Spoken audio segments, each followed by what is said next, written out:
You alright guys, Red Pill Phil here on this lovely, glorious sunny Saturday here in Manchester.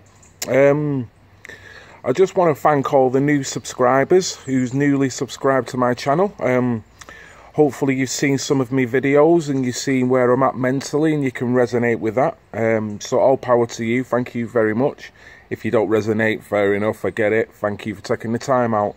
Whilst I'm on the thanks, I would like to thank my Mancunian friend Barry. You know who you are.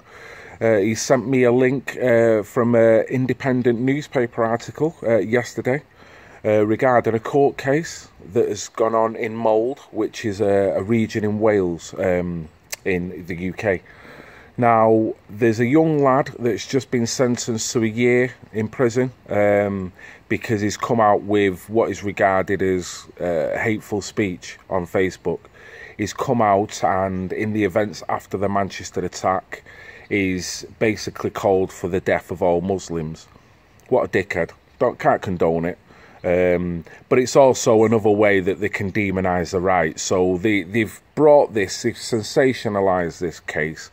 They don't seem to be bringing up too much what the left are doing, Antifa are doing, Soros is doing, you know, what the media is saying with their bias towards Trump, towards Brexit, towards everything else. That seems to get a pass. Soon as one Muppet who's slightly affiliated to the right, but in a more extreme way, as soon as he does something, there you go, let's put floodlights on it and let's demonise the hell out of normal thinking people who want to attach themselves to some kind of movement. So you can see what they're doing. We're being treated like a mushroom, fed bullshit, kept in the dark, and that's all it is.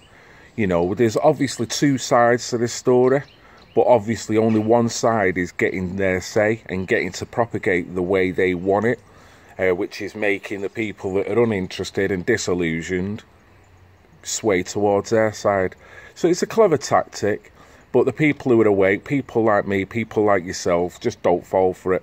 So that's why I just put videos like this out, just to kind of say, this is ridiculous.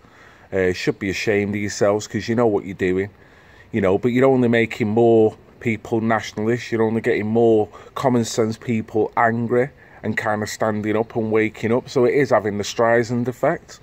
You know, when you think of people on Facebook, jihadist sympathisers that have been able to spout out what they want in terms of sympathising with certain terrorist events that have gone on around Europe, they get flagged up because innocent people say this is out of order, he shouldn't be able to say that.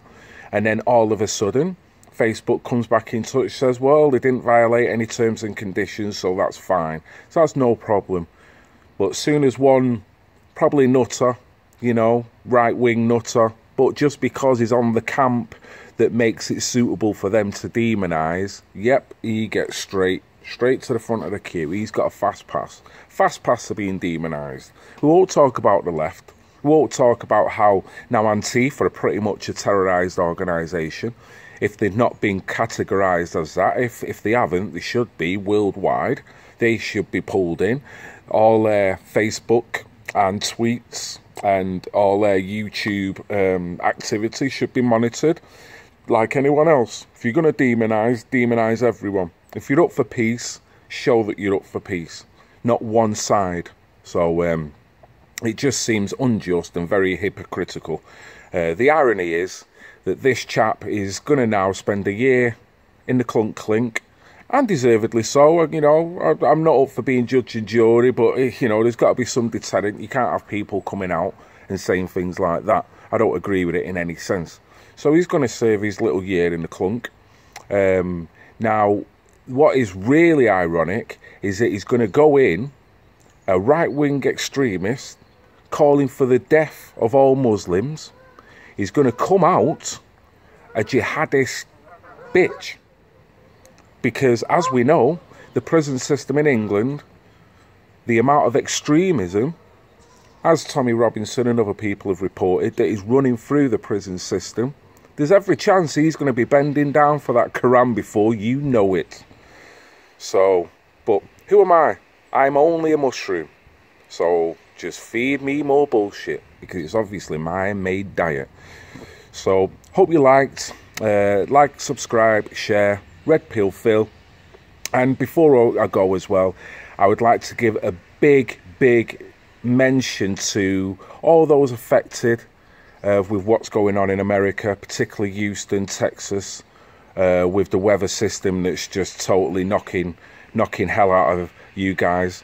All I can say is a speedy recovery. My thoughts and prayers are going out to each and every one that is affected. And I just hope you guys just come out stronger and better because of it. And I hope that instances like this show the solidarity of people regardless of sexuality, regardless of skin tone. I hope that is coming through in the media as well, because that's really what should be said. I can imagine that a lot of solidarity, a lot of the narratives that have been twisted over the past couple of months are now being shot down because people are realising my next door neighbour might be black, might be white, but you know what? He's my next door neighbour. I've got nothing but love, and I am going to do everything I can to make sure he gets out of this situation. And that's the main thing. The media want to tell you that there's so much division that you're quite happily prepared to leave him to drown, leave her to drown. And it's not like that, and we all know that. So my thoughts and prayers go out to you guys. Red Pill Phil, like and subscribe. Take it easy. Nice one. Take care. From the Mushroom.